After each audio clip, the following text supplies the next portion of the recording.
Speaking of that, Yes. I have been getting so many calls about timeshares. I cannot tell you, just within the last couple weeks, the amount of phone calls that I've gotten that timeshares have to go through probate. That is I feel like that's one of the most common things people forget about.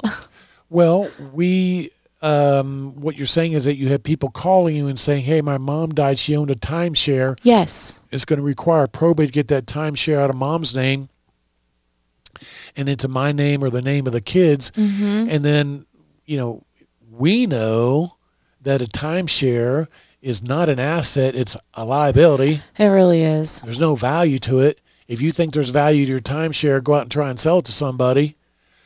Of course, there are some exceptions to the rule. Right. Disney Vacation Club timeshares have value to them. But when we tell them how much the probate's going to pay, when you tell them how much the probate's going to be on that timeshare, do they say, great, I'll pay it? Or say, I had no idea, I'm not doing this? I would say it's 50-50. Okay. Because I have some people where they're like, I don't even want it in the first place. I don't want anything to do with this. And then, they don't care. But I have others that are like, no, family memories. Some people keep them for that reason. Mostly the people that want to pay and go through probate and from start to finish with the process, it's mostly for like a sentimental reason. When we're doing estate planning for people, we are all about helping people to avoid probate.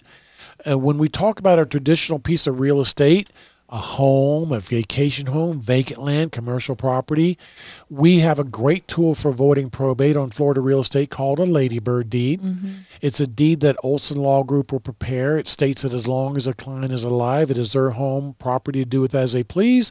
But when they pass away, that piece of property will automatically go to their kids. No headaches, no hassles, no probate. We want to make sure they avoid probate on their timeshare. But when we're doing estate planning for clients and they say, well, we got a timeshare too, I always ask the client, do any of your kids want this timeshare? Most kids don't want their parents' timeshares. Yeah. Because it's not an asset, it's a liability. If they say, well, we'll ask, and they come back and say, well, one of our kids does want this timeshare, the way we suggest that they avoid probate on it would be to add the child's name to the timeshare while mom and dad are alive. Yes. Make that child a co-owner of the timeshare. Yes. As joint tenants' rights of survivorship. So that when mom and dad pass away, that timeshare will automatically pass to the child. No headaches, no hassles, no probate. Absolutely. Now, we're talking about adding the child's name to a deed to a timeshare. No, we are not talking about adding your child's name to the deed to your home, your vacant land, your commercial property, your vacation home. The only deed we're talking about adding your child's name to is a timeshare. Yes. All right. All right, folks. My name is Tom Olsen. The name of the show is Olsen on Law. We've